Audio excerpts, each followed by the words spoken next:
ఓం గం గణపతే నమః. ఓం నమః శివాయ నమః. ఓం సాంబ సదా శివాయ నమః. ఓం నమః శివాయ నమః. Lesson number 13, lesson number 13. వాస్తుశాస్త్రం.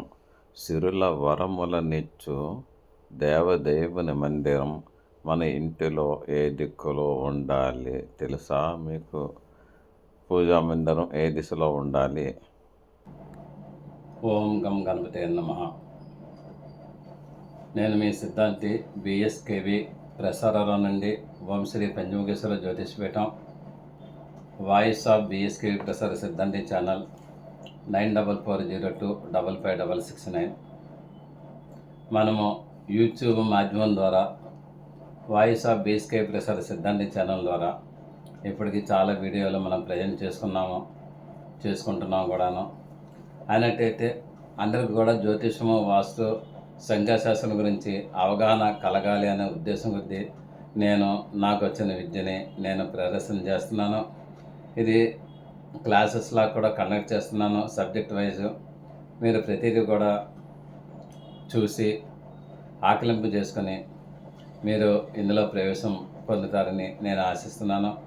ఒక రోజుని జ్యోతిషశాస్త్రము అంటే యాస్ట్రాలజీ, ఒక రోజుని వాస్తుశాస్త్రము అంటే వాస్తుశాస్త్రము, ఒక రోజుని సంఖ్యాశాస్త్రము, న్యూమరాలజీ గురించి మనం చెప్పుకుంటున్నాము. ఇది కాక మధ్యని మనము ఆధ్యాత్మిక గురించి కూడా చెప్పుకుంటున్నాము. ఈ యొక్క యాస్ట్రాలజీ, వాస్తు, సంఖ్యాశాస్త్రము మనము ఇహ సుఖాలకి వచ్చేది.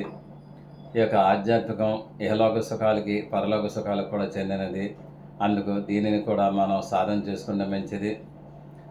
అన్నట్టయితే ఈ రోజుని వాస్తు క్లాసులో నేను దేని గురించి చెప్పాలి అనుకున్నానంటే, సిరులనిచ్చే దేవదేవుడు ఏ దిక్కున మనము ఇవ్వాలి, సిరులనిచ్చే దేవదేవునికి మందిరం ఏ దిక్కున మనం కట్టాలి అంటే, ఇక్కడ ప్రతిదీ సమస్య అయింది. ఈ రోజుల్లో 1 కోటి రూపాయలు పెట్టుకుంటున్నా, 2 కోట్లు పెట్టుకుంటున్నా, ఆఖరికి ఒక విల్లా కడుతున్నప్పటికైనా సరే అక్కడ దేవుని మందిరం అనేది ఏర్పాటు చేయలేకపోతున్నారు. అది ఎందుకో తెలీదు. మనల్ని సృష్టించింది ఆ యొక్క పరమాత్మ, మనల్ని పెంచి పోషించేది ఆ పరమాత్మ, మనకి సాక్షాయిభూతుడు ఆ సూర్యనారాయణ స్వామి, ఈ దేవదేవుడు. ఎంతమంది దేవదేవుల మధ్య మనం ఉండగా ఆ దేవదేవుడిని మనము పూజ చేయడానికి ఒక మందిరాన్ని కూడా ఏర్పాటు చేసుకోవాలనే పరిస్థితుల్లో ఈ రోజున ఉన్నాము. అయితే చాలామంది ఈ మధ్యకాలంలో అలర్ట్ అవుతున్నారు. ఈ పూజా మందిరం కావాలి అని పూజా మందిరానికి ఏర్పాటు చేసుకుంటున్నారు. కొంతమంది పూజా గది ఏర్పాటు చేసుకుంటున్నారు, కొంతమంది పూజా మందిరం ఏర్పాటు చేసుకుంటున్నారు. చాలామందికి తెలియట్లేదు పూజా మందిరం, పూజా గది ఎక్కడ ఏర్పాటు చేసుకోవాలి, ఎలా ఏర్పాటు చేసుకోవాలి అని. అయినట్టయితే ఈ మధ్యకాలంలో చాలామంది ఈశాన్య దిశని ఏర్పాటు చేసుకుంటూ అంటున్నారు. ఈశాన్య దిశని ఏర్పాటు చేసుకుంటే పూజా మందిరం బాగుంటుందని అందరూ కూడా ఈశాన్య దిశని ఏర్పాటు చేస్తున్నారు.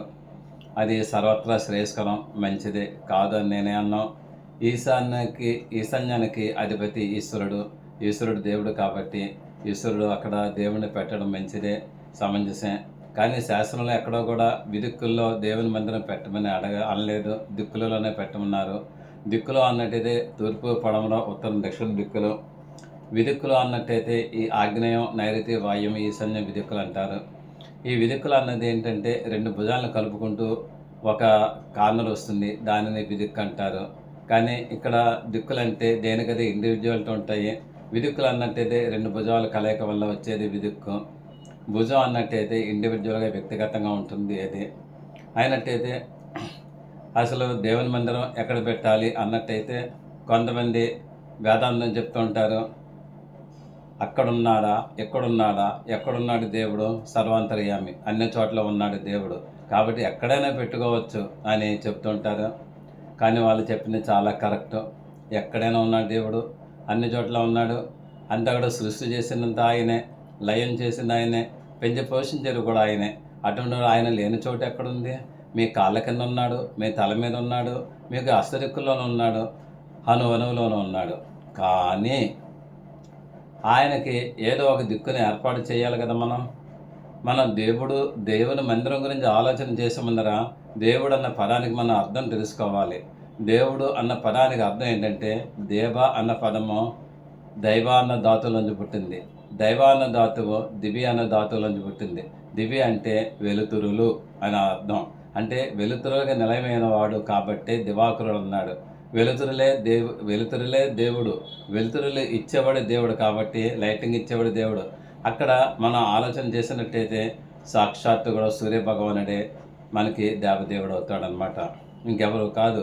అయితే ఆ సూర్యభగవానుడు ఒక సమయంలో పరమేశ్వరుడు, ఒక సమయంలో పరావిష్ణువు, ఒక సమయంలో పరబ్రహ్మలాగా మనం భావించుకుంటుంటాం. ఆ యొక్క సూర్యనారాయణ స్వామిలోంచి అన్నీ వచ్చాయి. అటువంటి ప్రత్యక్ష దైవం సూర్యుడిని పూజ చేయాలి అన్నట్టయితే ఏ దిక్కున ఆయన ఉదయిస్తాడో చెప్పండి? తూర్పు దిక్కును ఉదయిస్తాడు. ఆయన సర్వాంతర్యామి అన్న చోట్ల ఉన్నాడు, కానీ తూర్పు దిశని ఉదయిస్తాడు. మనం నిద్ర లేచేది కూడా రాత్రి పడుకోండి, నిద్ర లేచేది కూడా ఉదయం కదా. ఆ ఉదయం మనం లేచేటప్పటికి మన తూర్పు దిశను చూసేటప్పటికల్లా కరెక్ట్గా సూర్యుడు కనిపిస్తాడు అనమాట.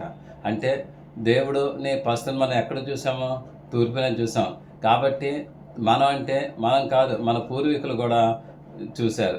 చూసినప్పుడు ఆయన ఆకాశంలో ప్రయాణం చేస్తున్నాడు. ఆ యొక్క సంధ్యాకాంతుల్లో ఆయన ఉన్నాడు. తర్వాత ప్రవర్ధమానం అయ్యాడు, పైకి వచ్చాడు, తర్వాత మనకు కాంతులు ఇచ్చాడు. ఏదో సైంటిస్టులు చెప్తున్నారు విటమిన్ డి బీబీ అని ఇచ్చారని, అవన్నీ ఇచ్చారు. ఇచ్చినప్పుడు ఆయన ఆకాశంలోకి వెళ్ళారు. తర్వాత పడమర దిశని కురిగిపోతున్నాడు అనమాట. అంటే ఇటు పడమర, అందుకే సాయం సంధ్య పడమరని చేయమన్నారు, ఉదయ సంధ్య తూర్పుని చేయమన్నారు అనమాట. 2 సంధ్యలో కూడా సూర్యుని చూసి చేస్తారు.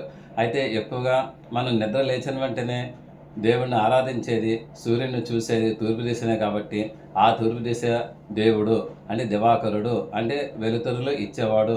అంటే వెలుతురులు ఇచ్చేవాడిని దేవుడు అన్నారు, కానీ ఇంకెవరిని దేవుడు అనలేదు. ఆ దేవుడే పరమేశ్వరుడు, పరబ్రహ్మ, పరావిష్ణువు వీళ్ళం. కాబట్టి తూర్పు దిశనే ఆయన్ని పూజ చేయాలి. కాబట్టి మనం తూర్పు దిశనే మందిరం కట్టాలి. మనం తూర్పు దిశను చూస్తూ పూజ చేయాలి. ఆ యొక్క దేవుడు పడమర దిశను చూస్తూ ఉంటాడు. ఇది కరెక్ట్ అండి. అయితే సూర్యుడు తూర్పున ఉదయిస్తున్నాడే కానీ ఈశాన్యాన్ని ఉదయించట్లేదు కదండి. దిక్కులో ఉదయిస్తున్నాడు కానీ విదిక్కులో ఉదయించట్లేదు. అందుకు కరెక్ట్గా తూర్పు దిశనే పెట్టాలి మనం దేవుని మందిరం కూడా అని శాస్త్ర అభిమతం, నా అభిమతం కూడాను. తూర్పు దిశనే పెట్టాలి. మీరు తూర్పు సింహం ద్వారా అయినప్పటికైనా సరే తూర్పు దిశనే దేవుణ్ణి పెట్టాలి. తర్వాత ఉత్తర సింహం ద్వారా అయినప్పటికైనా సరే తూర్పు దిశనే దేవుణ్ణి పెట్టాలి. దక్షిణ సింహం ద్వారా అయినా తూర్పు దిశనే దేవుణ్ణి పెట్టాలి. పడమర సింహం ద్వారా అయినా తూర్పు దిశనే దేవుణ్ణి పెట్టాలి. అయితే చాలామంది మీరు అడుగుతూ ఉంటారు, అయ్యా ఈశాన్యం దేవుడి మందిరం కదా, ఈశాన్యాన్ని దేవుడి మందిరం పెడితే తప్పేమిటి అని మీరు అనొచ్చు. తప్పు అన్నది ఏమీ లేదు. తూర్పు, ఈశాన్యం, ఉత్తరం 3 మంచి దిక్కులే. అయితే ఈశాన్యాన్ని పెడితే ఏమిటి అన్నట్టయితే, ఇప్పుడు ఈ మధ్య కాలంలో అందరూ కూడా ఈశాన్యం డోర్లు పెడుతున్నారు. కరెక్ట్గా డోర్ ఆ మూలకు వస్తుంది, అది ట్రబులే కదా. పోనీ అక్కడ ప్లేస్ చూసి దేవుని మందిరం కట్టాం, కరెక్ట్గా ఈశాన్యాన్ని దేవుని మందిరం కట్టాం. కడితే చాలా బాగుంది. ఇంచుమించుగా ఒక 40-50 వేల రూపాయలు ఖర్చు పెట్టి దేవుని మందిరం కట్టాము. లోపల ఇంకొక 50,000 60,000 పెట్టి దేవుని విగ్రహాలు కూడా పెట్టాం. లోపల వెండి వస్తువులు, వెండి దేవుళ్ళు, బంగారు దేవుళ్ళు కూడా ఉంటారు కదా. ఉన్నప్పుడు అప్పుడు మనం ఏం చేస్తామండి, పూజ అయ్యాకనో ఆ ఈశాన్యం గది లాక్ చేస్తాం. మీరు చేస్తారు కదా, దేవుని మందిరం ఫ్రీగా వదులుతారా? వదలరు కదా. ఎవరైనా వస్తే ఆయన మైలపడతాడేమని ఒక భయం, తర్వాత మన వస్తువులు కనిపిస్తాయని వేరొక భయం. ఈ 2 భయాల కొద్దీ లాక్ చేస్తాం. ఎప్పుడైతే లాక్ చేస్తామో పూజ ఎంతసేపు చేస్తామండి? మా చేస్తే 10 నిమిషాలు, పావు గంట, అరగంట, గంట, మాలాంటోళ్ళు అయితే ఒక 2-3 గంటలు చేస్తారనమాట. ఈ 2-3 గంటల తర్వాత కూడా ఆ రూమ్ లాక్ చేసి ఉంచాలి కదండి. అంటే ఈశాన్యం బ్లాక్ అయిపోయింది. ఈశాన్యం తెరిపి ఉండాలి. ఈశాన్యం ఏంటంటే అక్కడ ఓపెన్ ఉండాలి. ఈశాన్యం కూడా విశాలంగా ఉండాలి. తర్వాత ఈశాన్యాన్ని కుర్చీలు కూడా పెట్టదని అంటాం కదా. అటువంటి దేవుని మందిరం కట్టేస్తాను అనమాట. అయితే కడుతున్నారు పర్వాలేదు, కానీ ఈశాన్యం ఎప్పుడైతే బ్లాక్ అయిపోయిందో ఈశాన్యం నడక ఉండదు కాబట్టి అక్కడ ఏమవుతుంది అన్నట్టయితే అక్కడ మనకి కొన్ని అశుభాలు కలుగుతున్నవి నేను స్వయంగా చూశాను. చాలామంది చెప్పారు, ఏమంటే ఈశాన్య దేవుడి మందిరం ఉండటం వల్ల మాకు లాక్ చేసి ఉంటాం కదా, ఆ గది ఎప్పుడూ కూడా మూసి ఉంటుంది కాబట్టి మాకు కొంచెం సిరి సంపదలకు ఆటంకాలు ఉన్నాయండి నేను. అప్పుడు నేను అన్నాను, అమ్మ తూర్పు దిశగా మార్చుకోండి, ఈశాన్యం ఓపెన్ చేసేయండి అని చెప్పాను. ఎప్పుడైతే వాళ్ళు ఈశాన్యం ఓపెన్ చేశారో తూర్పు దిశను కట్టారో, కట్టిన దగ్గర నుంచి కూడా వాళ్ళకి చాలా బాగుంది. అన్ని విధాలా ఏమీ ఇబ్బందికర వాతావరణం ఏం లేదు. అయినట్లయితే తూర్పు దిశ మనకు ఎలా తెలుస్తుంది అన్నట్టయితే, తూర్పు భాగాన్ని 9 భాగాలు చేసినట్టయితే, సపోజ్ 36 అడుగులు తూర్పు ఫేస్ ఉందనుకున్నాం మనం. దాన్ని 9 భాగాలు చేసినట్టయితే ఒక్కొక్క భాగము 4 అడుగులు ఉంటుంది. అంటే ఈశాన్యం 4, 4, 8 భాగాలు 8 2 భాగాలు వదిలేసి మిగిలిన భాగాల్లో మనం దేవుడి మందిరం కట్టుకున్నట్టయితే కరెక్ట్గా తూర్పు ఈశాన్య సంధి కానీ తూర్పుని కానీ దేవుడి మందిరం కట్టుకుంటే చాలా మంచిది, మంచి ఫలితాలు ఇస్తాయి. అయితే ఇక నెక్స్ట్ తూర్పు దిశను కట్టడానికి వీలు అవ్వని వాళ్ళకి ఉత్తర దిశను కూడా కట్టుకోవచ్చు. మీకు వినాయక వ్రతకల్పం చూడండి, అందులోనే ఉత్తరాన్ని దేవుడిని పెట్టి వినాయకుని పెట్టుకుని పూజ చేయమన్నారు. ఉత్తర దిశని పెట్టి మనం దేవుడిని పూజ చేసినట్టయితే మనకి అష్టైశ్వర్యాలు కుబేర సంపద వస్తుంది. తూర్పు దిశని పెట్టి మనం దేవుడిని పూజ చేసినట్టయితే మనకి సిరి సంపదలు వస్తాయి, ఇంద్రభాగ్యాలు కూడా మనం అనుభవిస్తూ ఉంటాం అన్నమాట. అందుకే ఏంటంటే మీరు ఎప్పుడు కూడా ఇంటికి తూర్పు భాగంలోనూ దేవుని మందిరం పెట్టండి, ఈశాన్యం తెరిపి ఉంచండి. అదేవిధంగా ఇంటికి ఉత్తర భాగాన్ని దేవుడి మందిరం పెట్టండి, ఈశాన్యాన్ని తెరిపి ఉంచండి. తెరిపి ఉంచితే అంటే అయితే కొంచెం ఖాళీగా ఉంచండి. ఉంచినట్టయితే మీకు అన్ని విధాలా కూడా బాగుంటుంది. ఆఖరికి మీరు గోడలో పెట్టుకున్న అల్మారు దేవుని మందిరం విడిగా కట్టుకున్నప్పుడైనా సరే తూర్పు కానీ ఉత్తరం కానీ కట్టుకోవడం మంచిది. నెక్స్ట్ ఇంకొకటి, వీళ్ళు ఇంకా మాకు అది వీలవ్వదండి, మేము వాయువు చిల్డ్రన్ బెడ్రూమ్లో అది పెట్టుకోవచ్చా? ఏ రూములైనా సరే దేవుని మందిరం పెట్టుకోండి, ఏమీ అభ్యంతరం లేదు. కానీ తూర్పు గోడకి పెట్టుకోండి, తూర్పు దిశను చూస్తూ మీరు పూజ చేసుకోండి. అంటే తూర్పు అన్నట్టయితే ఆ యొక్క రూమ్కి సెంటర్లో వస్తుంది కాబట్టి తూర్పు. అంటే ఇటు ఆగ్నేయ కార్నర్ వద్దాం, ఇటు ఈశాన్య కార్నర్ వద్దాం, మయం కార్నర్లో పెట్టి మీరు పూజ చేసుకున్నట్టయితే మీకు సత్ఫలితాలు వస్తాయి అని నేను గ్యారంటీగా చెప్తున్నాను అన్నమాట. ఏ సింహం ద్వారా అయినా పర్వాలేదు, ఏ గదిలో అయినా పెట్టుకోవచ్చు. అయితే బెడ్రూమ్ల మటుకు మీరు పెట్టకండి, దేవుడి మందిరం మంచిది కాదు. వీలైనంత వరకు దేవుని మందిరం వేరే కట్టించుకోవడం మంచిది. రూము లేదు అన్నట్టయితే ఒకే రూమ్లో ఉండాలి అన్నట్టయితే ఆ దేవుని మందిరం కట్టించుకోవడం మంచిది. అది తూర్పు గోడ పెట్టుకోవటం, ఇటు ఈశాన్యం ఇటు ఆగ్నేయం కూడా ఖాళీ ఉంచడం, లేదంటే ఉత్తరం గోడకు పెట్టుకోవటం, ఇటు వాయువ్యం ఈశాన్యం ఖాళీ ఉంచడం, ఈ 2 మయాన్ని పెట్టుకోండి. దేవుని పూజ చేస్తే చాలా మంచిది. అయితే చాలామంది అడుగుతుంటారు, ఇంకాను దేవుని మందిరానికి తలుపులు ఉండాలా అని. నేను నిక్షేపంగా ఉండాలి.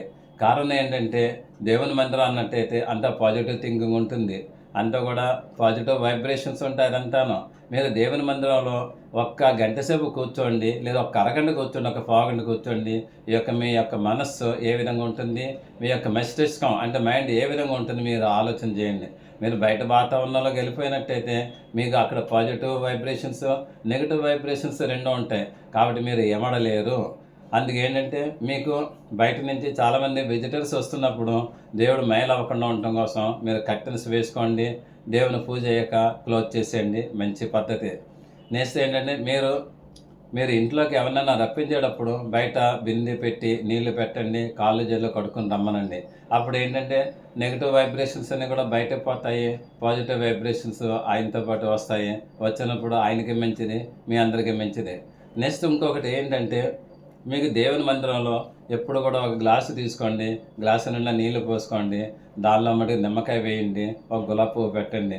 మీకు నిమ్మకాయ గులాబీ పువ్వు వేయటం వల్ల నెగిటివ్ వైబ్రేషన్స్ కంట్రోల్ అవ్వడానికి అవకాశాలు ఉంటాయి. నెక్స్ట్ దేవుని మందిరంలో ఎప్పుడు కూడా సాంబ్రాణ ధూపం వేయండి, అగరత్తుల ధూపం పెట్టండి. తర్వాత హనుమాన్ చాలీసా కానీ, శ్రీరామ రక్షా స్తోత్రం కానీ, కృష్ణతత్వం కానీ, మీకు నచ్చిన దేవుడి పాటలు కానీ ఏదోటి అలాగే ఎప్పుడు కూడా వైబ్రేషన్స్ వచ్చేలా చూడండి, చూస్తే మంచిది.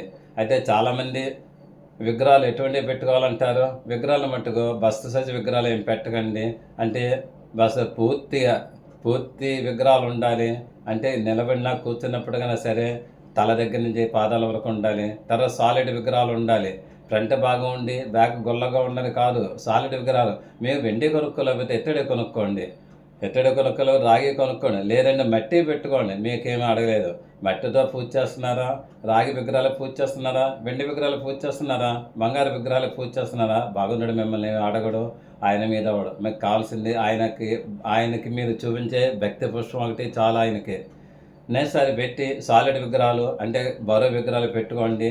తర్వాత రూపురేఖ విలాసాలు ఉండాలి, కనుముక్కు తీరు ఉండాలి. చాలామంది ఏమంటున్నారంటే విగ్రహం పెద్దది ఉంటే ఆహారం అడుగుతారు, బలి కోరుతారు. దేవుడు ఎవరండి బలి కోరటానికి మిమ్మల్ని? ఆయన ఏదైనా మీకు శత్రువా? మీకే శత్రువు కాదు కదా. ఆయనను బలి కొడతాడు, ఆయనను నైవేద్యం అడుగుతాడు. ఆయనే ఇచ్చిన ప్రసాదాన్ని ఆయన తిరిగి తీసుకుంటాడా? ఆయన పిల్లల దగ్గర నుంచి ఆయన లాక్కుంటాడా? ఇదెక్కడ తత్వాలండి ఇయన్నీను. ఎటువంటి విగ్రహాన్నైనా మీరు ఇంట్లో పెట్టుకోవచ్చు.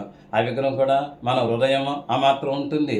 ఈ ఇది పిడికెడంత ఉంటుంది హృదయం. దీనికి ఇలా బట్టుకుని ఇలా ఆ విధంగా ఉంటుంది అన్నట్టయితే మీకు ఇక్కడి నుంచి ఈ సైజు వరకు ఉన్న విగ్రహం పెట్టుకోవచ్చు. అంటే ఇక పిడికిలి నుంచి బట్టనేలు ఇంత సైజు విగ్రహాన్ని కూడా మీరు డెఫినెట్గా పెట్టుకోవచ్చు. చాలామంది ఈ బటకనేల విగ్రహాలు పెట్టుకోవాలండి, చిటికినేల విగ్రహాలు పెట్టుకోవాలండి అంటున్నారు. ఆ చిటికినేల విగ్రహాలను కూడా బటకనేల సైజు విగ్రహాలను కూడా మీకు రూపురేఖ విలాసాలు ఉండవు. దేవుడికి రూపురేఖ విలాసాలు లేకుండా, కనుముక్కు తీరు లేకుండా, అందంగా లేకుండా మీరు ఆయన పూజ చేసే అర్హత మీకు ఎవరిచ్చారండి? మీకు ఎవరు ఇవ్వలేదు. ఒక విగ్రహాన్ని చేసేటప్పుడు చక్కగా ఉండాలి, దానికి కన్ను ముక్కు తీరు ఉండాలి, అన్నీ ఉండాలి. అన్నీ ఉండి ఆయనకి వీలైతే బట్ట కట్టడానికి కూడా అవకాశం ఉండాలి. అటువంటి విగ్రహాన్ని పూజ చేయండి, మీకు ఫలితం ఎందుకు రాదు నేను చూస్తాను. మీరు ముందర మనసు పెట్టండి దేవుని మీద. మనసు పెట్టరు, వరాలు కావాలి. ఎక్కడి నుంచి వచ్చేస్తాయండి వరాలు? మీకు ఆకలేసినప్పుడు అన్నం తినాలి, అన్నం తింటే శక్తి వస్తుంది. అంతేగాని అన్నం తినకుండా అన్నాన్ని చూస్తే శక్తి వస్తుందా? రాదు కదా. అదేవిధంగా మనం కూడా దేవుడి విగ్రహం గుప్పుడంత పెట్టుకోవచ్చు, గుండంత పెట్టుకోవచ్చు. ఎంత పెట్టుకోండి, ఆమంత సైజు. ఇలాగ బట్టకనేలు నెట్టారుగా ఉన్నది, ఆమంత సైజు పెట్టుకుంటే తప్పేమీ లేదు. దానికి పెద్ద నైవేద్యాలు పెట్టాల్సిన అవసరం ఏం లేదు. మీకు వచ్చిన మంత్రాన్ని చదువుకోండి, మీకు వచ్చిన యంత్రాన్ని పెట్టుకోండి, దేవుడికి ధూపదీప నైవేద్యాలు ఇవ్వండి. సాలిడ్ విగ్రహాలు పెట్టుకోండి. బస్సు సైజు విగ్రహం ఇంట్లో ఎక్కడ పెట్టద్దు మీరు. తర్వాత దేవుడు ఒక విగ్రహం పెట్టండి. వినాయకుడు అంటే ఒకటే వినాయకుడు ఉండాలి. మీకు విష్ణు అంటే విష్ణుమూర్తి ఒకటే విష్ణుమూర్తి ఉండాలి. అంతేగాని మేము ఆ యాత్రకి వెళ్ళాం, ఈ యాత్రకి వెళ్ళాం, విగ్రహాలు తెచ్చేస్తామని అన్ని విగ్రహాలు కూడా దేవుని మందిరంలో పెట్టకండి. అది పెట్టడం ధర్మయుక్తం కాదు. తర్వాత శివలింగం, పారదర్శక శివలింగం పెట్టుకోవచ్చు, తర్వాత స్ఫటిక శివలింగం పెట్టుకోవచ్చు. అయితే పెట్టుకోండి, మీరు భక్తిపూర్వకంగా మానసిక జపం చేయండి, మానసిక అభిషేకం చేయండి, చేస్తే మీకు మంచిది. ప్లస్ శివలింగం అన్నది పూజ మండలం సెంటర్లో పెట్టుకోండి, మీకు మంచిది. ఆంజనేయ స్వామి విగ్రహం మటుకు పూజ మండలం నైరుతి పెట్టుకోండి. అదేవిధంగా విష్ణుమూర్తి విగ్రహం మటుకు పూజ మండలం తూర్పు దిక్కున పెట్టుకోండి. పట్టాభిషేకం కూడా తూర్పు దిక్కున పెట్టుకోండి. లక్ష్మీదేవిని కూడా తూర్పు దిక్కున పెట్టండి. కుబేరుని విగ్రహం ఉత్తరాన్ని పెట్టుకోండి. తర్వాత నైరుతిని ఆంజనేయ స్వామి విగ్రహం పెట్టండి. తర్వాత మిగిలిన విగ్రహాలన్నీ కూడా మీరు అలాగనే పెట్టుకోవచ్చు. కానీ ఎన్ని విగ్రహాలు పెట్టుకున్నప్పుడు కన్నా సరే మీరు పూజ చేసే ఇంటి ఎలవేలు విగ్రహం మటుకు సెంటర్లో పెట్టుకోండి. మీకు అన్ని విధాలు కూడా శ్రేయస్సు కలుగుతుందని నేను చెప్తున్నాను. మీకు మంత్రం ఏదో ఒకటి జపం చేసుకోండి. మనల్ని చేసే రక్షించిన మంత్రం కాబట్టి ఆ మంత్రాన్ని మీరు జపం చేసుకుంటే మీకు అన్ని విధాలు బాగుంటుందని నేను చెప్పగా చెబుతున్నాను. అయితే ఇవన్నీ కూడా మీకు తెలియను కాదు, తెలుసున్నప్పుడు కన్నా సరే మీ బుర్రలో మరుగున పడిపోయి ఇవన్నీను. తర్వాత మీరు చాలామంది అడుగుతుంటారు, లక్ష్మీదేవి ఉంచున్న లక్ష్మిని పెట్టుకోవాలా ఇంట్లోనో, కూర్చున్న లక్ష్మిని పెట్టుకోవాలంటారు. ఏ లక్ష్మినైనా పెట్టుకున్నా పర్వాలేదు. లక్ష్యం గలది లక్ష్మి అంటే లక్ష్మిని పూజ చేస్తే మనకు లక్ష్యాన్ని ఇస్తుంది, అంటే మన గమ్యస్థానాన్ని ఇస్తుంది, మనకు టార్గెట్ ఏర్పాటు చేస్తున్నమాట ఆవిడ. మనం ఈ సంపాదించాలని టార్గెట్ ఆవిడ నిర్ణయం చేస్తుంది. అది ఈ విధంగా మనం చేసుకుంటే అన్ని విధాలు కూడా మంచి ఫలితాలు వస్తాయి. మరొకసారి చెప్తున్నాను, మీకు దేవుని మందిరం మట్టుకు ఇంట్లో తూర్పు భాగంలో కానీ తూర్పు దిక్కును కానీ ఉత్తర దిక్కును కానీ పెట్టండి. ఈశాన్య దిక్కును పెట్టినట్టయితే మీకు అక్కడ రూమ్ లాక్ చేసి ఉంటుంది కాబట్టి కొన్ని సమస్యలు వచ్చే అవకాశాలు ఉన్నాయి. మీరు చల్లని బెడ్రూమ్లో పెట్టుకోవచ్చు, వాయువులో ఆగ్నేయంలో చల్లని బెడ్రూమ్లో పెట్టుకోవచ్చు, వంటగదిలో కూడా మీరు పెట్టుకోవచ్చు. అంటే అంట్లో అవి పడకుండా జాగ్రత్తగా చూసుకోండి. ఏ గదిలో పెట్టుకున్నప్పటికైనా సరే మీరు తూర్పు దిశను పెట్టుకోండి. మీరు తూర్పు దిశ చూసేలాగా దేవుడు పడమర దిశ చూసేలాగా పెట్టండి. ప్లస్ మీరు ఉత్తర దిశ చూసేలాగా దేవుడు దక్షిణ దిశ చూసేలాగా పెట్టండి. పెడితే మీకు అన్ని విధాలు కూడా మంచిది. మీరు పెద్దల ఫోటోలు కూడా దక్షిణ భాగంలో పెట్టుకోండి. మీకు అన్ని విధాల శ్రేయస్సు కలగాలని, మిమ్మల్ని భగవంతుడు ఎలవెలా రక్షించాలని ఆ భగవంతుని దేవతని కోరుకుంటూ నేను విరమిస్తున్నాను. శుభం భూయాత్. అందరికీ నమస్సమాంజలు. నేను మీ విఎస్కేవి ప్రసాదరావుని. ఈ వీడియో మీకు నచ్చినట్లయితే లైక్ చేయండి, సబ్స్క్రైబ్ అవ్వండి, మీ ఆత్మీయులందరికీ షేర్ చేయండి. మీ అమూల్యమైన అభిప్రాయములను కామెంట్స్ రూపంలో తెలియజేయండి. దూర ప్రాంతములలో ఉన్నవారికి, ప్రత్యక్షంగా మమ్మల్ని కలవలేని వారికి ఆన్లైన్ ద్వారా services and online classes and online guidance కూడా మీకు అందివ్వగలము. అదేవిధంగా వాస్తు, జ్యోతిషము, ముహూర్తములు ఇతరత్రా కూడా సర్వీస్ చేయగలము. గూగుల్ పే, ఫోన్పే ద్వారా మాకు మనీ అందజేయవచ్చు. సదా భగవత్ సేవలో మీ సిద్ధాంతి బత్తుల శ్రీకృష్ణ వరప్రసాదరావు. ఓం Shri Panchamukheshwara జ్యోతిషపీఠం, 9440255669, voice of BSK ప్రసాద సిద్ధాంతి ఛానల్. అందరూ మంచిగా ఉండాలి, అందులో మనము ఉండాలి. అందరూ సుఖంగా ఉండాలి, అందులో మనము ఉండాలి. అందరూ కూడా యోగక్షేమాలతో ఉండాలి, అందులో మనం ఉండాలి. శుభం భూయాత్. Thank you for your careful reading of this lesson. See you again tomorrow. Siddhanti Battula Srikrishna Varaprasad Rao. మీరు శ్రద్ధగా ఈ పాఠం విన్నందుకు ధన్యవాదములు. మరల రేపు కలుద్దాం. మీ సిద్ధాంతి బత్తుల శ్రీకృష్ణ వరప్రసాదరావు. ఓం నమః శివాయ నమః. ఓం సాంబ సదా శివాయ నమః. ఓం నమః శివాయ నమః.